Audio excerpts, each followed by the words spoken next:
Anak muda sedang mencari kematian. Melihat Molly benar-benar mengangkat tangannya dan meraih lebih dari selusin rantai cahaya Buddha miliknya, biksu suci agung itu tidak bisa menahan cibiran. Anak yang sangat ceroboh, dia berani mengambil rantai cahaya Buddha miliknya secara langsung. Bahkan pembangkit tenaga listrik setengah langkah tingkat Kaisar Dewa tidak akan bisa lolos dari cedera serius dan kematian ketika dia mengambil rantai cahaya Buddha miliknya sendiri dari dia sebenarnya berani mengambilnya secara langsung. Pada saat ini, Biksu Suci Agung sudah dapat membayangkan pemandangan telapak tangan lawannya langsung dimusnahkan oleh rantai cahaya Buddha miliknya. Melihat rantai cahaya Buddha itu, Molly mencibir di sudut mulutnya. Dia bahkan tidak takut dengan serangan leluhur klan bayangan, tapi dia takut dengan rantai cahaya Buddha kecil ini. Meskipun cahaya Buddha selalu menahan iblis energi, setan macam apa yang harus dilihat? Aura di tubuhnya, bahkan cahaya Buddha tingkat Kaisar Dewa mungkin tidak cukup untuk dilihat. Bang-bang. Dalam sekejap, lebih dari selusin helai cahaya Buddha, yang seperti pilar surga, jatuh ke tubuh Molly. Suara yang mereka keluarkan adalah suara tumpul yang aneh, tanpa ada suara cahaya Buddha yang dimusnahkan dan menghilang ke dalam ketiadaan. Betapa Agung Lan Yao dan yang lainnya akan berpikir bahwa setelah terkena rantai cahaya Buddha, Molly sudah menjadi bola abu. Bahkan jika ada sesuatu yang tersisa, itu hanyalah abu. Tapi pemandangan yang membuat semua orang tidak percaya terjadi. Setelah telapak tangan Molly menyentuh rantai cahaya Buddha, seluruh rantai cahaya Buddha langsung tersangkut dan meledak. Seperti pita cahaya rapuh, yang hancur dalam sekejap telapak tangan Li yang gelap masih utuh, bahkan tidak ada bekas luka yang muncul. Mata semua orang menjadi lurus, dan rantai cahaya Buddha menghilang. Molly, yang berada di bawah serangan cahaya Buddha yang besar, hanya mengulurkan tangan dan menepuk-nepuk debu di tubuhnya, atau tampak mengusir lalat dengan santai. Ekspresinya adalah sangat santai. Tapi di manakah sedikit abu-abu di tubuhnya? Belum lagi debu, pakaiannya pun tidak kusut, dan tidak ada sehelai rambut pun di telapak tangannya yang kusut. Apa ini? Bagaimana mungkin? Murid Sage Agung Lan Yao dan yang lainnya tiba-tiba menyusut, seolah-olah mereka baru saja melihat hantu. Seluruh adegan terdiam sesaat, dan Anda hampir bisa mendengar suara pin drop. Setiap orang telah melihat kekuatan dari lusinan rantai cahaya Buddha yang ditembakkan oleh manik-manik emas biksu suci yang agung. Tidak ada yang berani berpikir bahwa dia dapat menahannya tanpa cedera. Bahkan tidak ada kerutan di pakaiannya.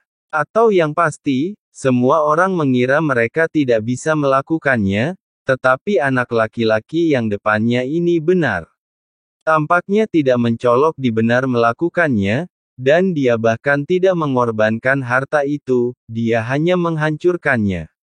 Dengan telapak tangannya sendiri selusin rantai ringan Buddha, dan seluruh orang duduk bersila bahkan tanpa mengacak-acak rambutnya. Pemandangan ini sungguh sulit dipercaya oleh semua orang. Biksu Suci Agung adalah pembangkit tenaga listrik setengah langkah setingkat Kaisar Dewa. Sudut mata Meng Tianhui bergerak-gerak, dia menemukan bahwa dia tampaknya meremehkan Molly lebih kuat dari yang dia kira, atau jauh lebih kuat. Hati Sage Agung Lan Yao, Sage Agung Baimu dan yang lainnya tenggelam.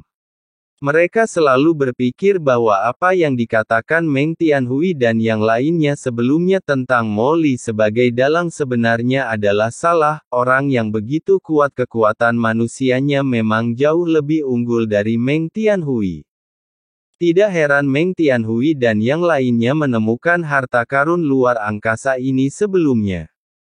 Tetapi mereka tidak bereaksi atau mengambil tindakan sama sekali. Sekarang tampaknya hal ini kemungkinan besar karena perlindungan orang di depan mereka. Tapi kenapa dia ingin menjaga di sini daripada mengambilnya? Apa alasannya? Yang paling ketakutan dari semua orang adalah biksu suci yang baik hati.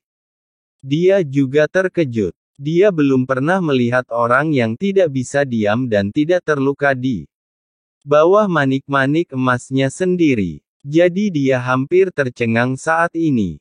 Apakah ini sesuatu yang bisa dilakukan oleh pembangkit tenaga listrik, tingkat kaisar puncak? Bahkan kaisar dewa setengah langkah biasa pun tidak bisa melakukannya, bukan? Ternyata kamu bersembunyi begitu dalam. Kaisar dewa setengah langkah, kamu sebenarnya sengaja menyamar sebagai kaisar puncak. Aura tersembunyi seperti itu memang luar biasa. Bahkan aku tidak menyadarinya. Kamu benar-benar licik, biarlah aku melihatnya.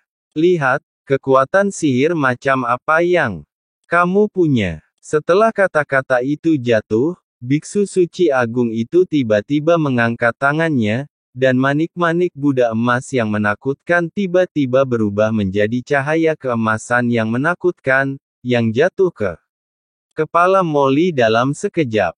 Ledakan. Kali ini, manik-manik Buddha emas bahkan lebih kuat.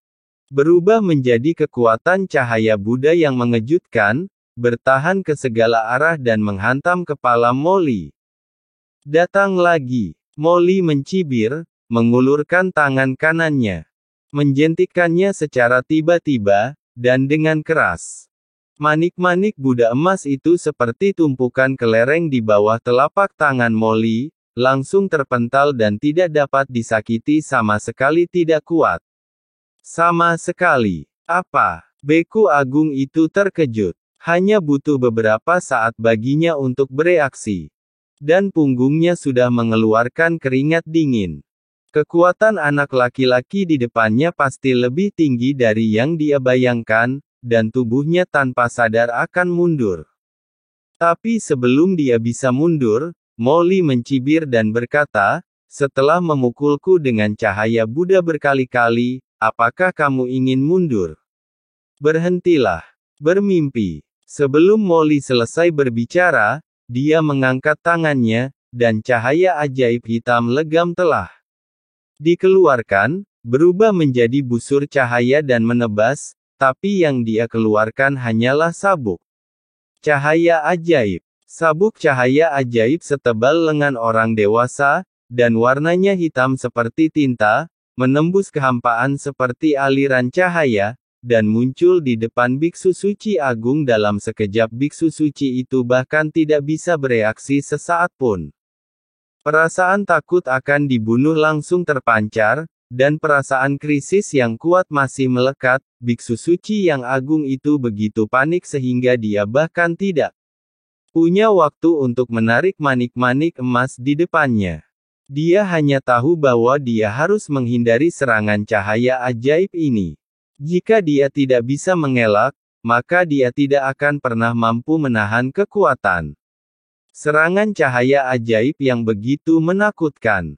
Ini diberikan kepadanya oleh takdir khusus Buddhis dan Tao di dalamnya peringatan alam Buddha matahari agung. Namun saat berikutnya, keringat dingin mengucur di sekujur tubuhnya.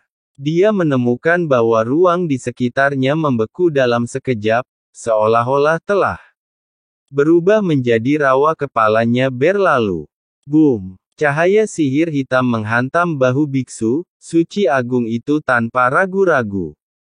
Biksu suci agung itu terkena cahaya ajaib dan terbang mundur dengan keras. Seluruh tubuhnya berlumuran darah, dan salah satu lengannya telah hilang, dan ada darah yang menetes di mana-mana. Itu hanya satu pukulan, dan separuh tubuhnya hampir patah. Ada darah beterbangan di mana-mana, dan seluruh tubuhnya menghantam tanah dengan keras.